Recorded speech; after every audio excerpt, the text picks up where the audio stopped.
اور یہ جو دعوت کی محنت ہے، اللہ کے راستے میں نکالنا ہے،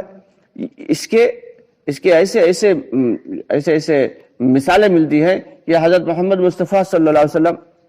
کا جب وصال ہوا اور حضرت ابو بکر صدیق رضی اللہ تعالیٰ عنہ نے کھڑے ہو کے خطبہ پڑھا کہ آپ صلی اللہ علیہ وسلم جب سارے صحابی پریشان حال، یہاں تک حضرت عمر رضی اللہ تعالیٰ عنہ جیسے جید اور بہادر بھی جو ہے وہ یہ کہتے گھوم رہے کہ اگر کسی نے کہہ دیا کہ حضرت محمد مصطفیٰ صلی اللہ علیہ وسلم کا انتقال ہو گیا تو میں اس کا سر تن سے جدا کر دوں گا۔ حضرت ابو بکر صدیق رضی اللہ تعالیٰ عنہ کھڑے ہوئے خطبہ دیا اور فرمایا کہ وہ میرے رسول ہی تھے، کیا تم لوگ پلٹ جاؤ گے؟ اور آپ صلی اللہ علیہ وسلم کے وصال کے ہوتے ہی علاقے میں بغاوت کے جو ہے عالم بلند ہونے لگے۔ ایک بہت بڑا موذی تھا مسیلمہ کذاب، جس نے نبوت کا دعویٰ کر رکھا تھا، اور اس کے ماننے والے بڑے تیزی سے جو ہے بڑھنے لگے، یہاں تک کہ حالات بہت خراب ہو رہے تھے۔ آپ صلی اللہ علیہ وسلم نے ایک جماعت پہلے سے ترتیب دے رکھی تھی، اور آخری وقت آپ صلی اللہ علیہ وسلم کے الفاظ یہ تھے کہ اسامہ کے جو ہے جماعت کو روانہ کر دینا، اسامہ کی جماعت کو روانہ کر دینا۔ اس کے امیر جو تھے اس جماعت کے وہ اسامہ تھے۔ تو حضرت ابو بکر صدیق رضی اللہ عنہ نے سب کو بھیجا، کوئی بھی شخص نہیں بچا، اللہ کے راستے میں ہر شخص نکل گیا، یہاں تک کہ مسجد نبوی میں کوئی ایک شخص ایسا نہیں بچا جو اذان دیتا، اور یہاں تک کہ 3 دن گزر گئے، 3 دن تک ایک شخص بھی ایسا نہیں تھا جو اذان دیتا اور نماز پڑھتا، صرف مستورات باقی تھی، مستورات اور بچے۔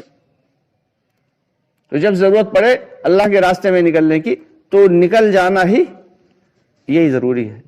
اسی میں اللہ کی جانب سے خیر ہے۔ تو اس لیے ہم سب کی ذمہ داری یہ ہے کہ اپنے گھروں سے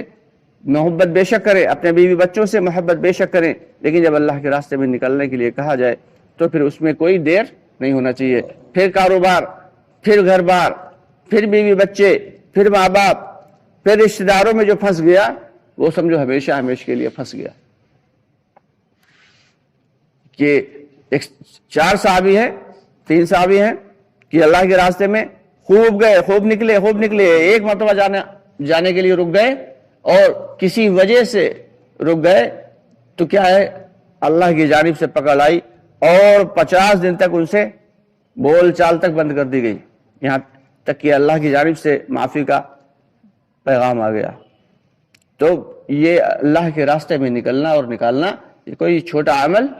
نہیں ہے، یہ نہایت فکر مندی کی بات ہے۔ یہ دعوت کی عمومی محنت، اس کے اوپر اللہ کے بڑے بڑے فیصلے ہیں، اور خصوصی محنت تو ہمیشہ چلتی رہی، لیکن عمومی محنت جو ہے وہ حضرت خلیفہ ہارون رشید رحمۃ اللہ علیہ کے زمانے تک ملتی ہے کہ عام جماعتیں نکلتی تھیں، اللہ کے راستے میں جاتی تھیں، لیکن اس کے بعد پھر اس کا تذکرہ نہیں ملتا۔ اور عمومی محنت کے بند ہو جانے کی وجہ یہ ہوئی کہ کا نقصان یہ ہوا کہ علاقے جو ہے وہ مرتد ہوتے چلے گئے، یہاں تک کہ جو بلخ اور بخارا جیسے علاقے، کہ بخارا وہ علاقہ کہ جہاں پہ بخاری شریف لکھنے والے حضرت مولانا بخاری رحمۃ اللہ علیہ جیسے لوگ جہاں کے رہنے والے تھے، اور وہ علاقہ ٹوٹل ایسا زبردست دین کا مرکز بنا ہوا تھا، بڑے بڑے مدارس تھے اور بڑے بڑے کتب خانے تھے، لیکن جب دین کی عمومی محنت بند ہو گئی تو حالات یہ ہو گئے کہ ایک جماعت علاقے سے نکل کے گئی مشرق وسطیٰ سے اس علاقے میں، اور وہاں جا کے جب دیکھا تو ساری کی ساری مسجدیں بند پڑی، مسجدوں میں تالے لگے ہوئے۔ ایک ساتھی نے جا کے پوچھا کہ بھئی یہ تالے کیوں لگے ہیں؟ پتہ چلا یہاں کوئی نماز پڑھانے پہ پابندی ہے، نہیں پڑھ سکتا۔ تو انہوں نے جو ہے تالے کو جیسے تیسے کھولا اور اندر داخل ہوئے، اندر جا کے چاروں طرف کوڑا اور گرد و غبار پھیلا ہوا تھا، اسے صفائی کرنے کے بعد پھر وہاں پہ کھڑے ہو کے اذان دی، اور جب اذان دی تو پڑوس سے ایک بوڑھی عورت نکل کے آئی اور روتی ہوئی آئی اور کہنے لگی کہ آج 70 سال کے بعد میں نے یہ مبارک آواز سنی ہے۔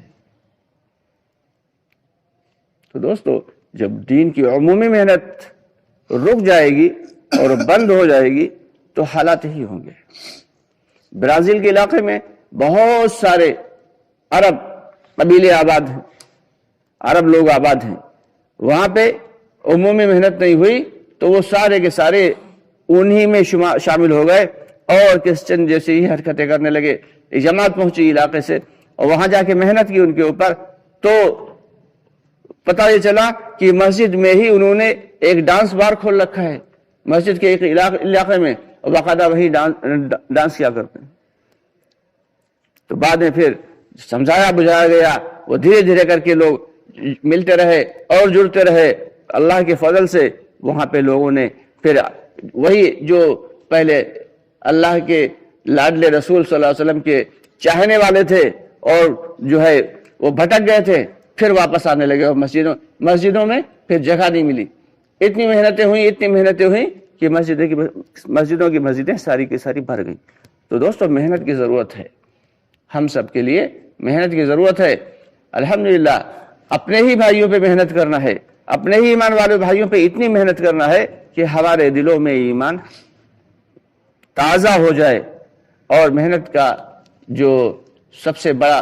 وجہ یہی ہے اور محنت کرنے کا مقصد یہی ہے کہ ہر ایمان والا بھائی اور ہر انسان جہنم والے راستے سے ہٹ کے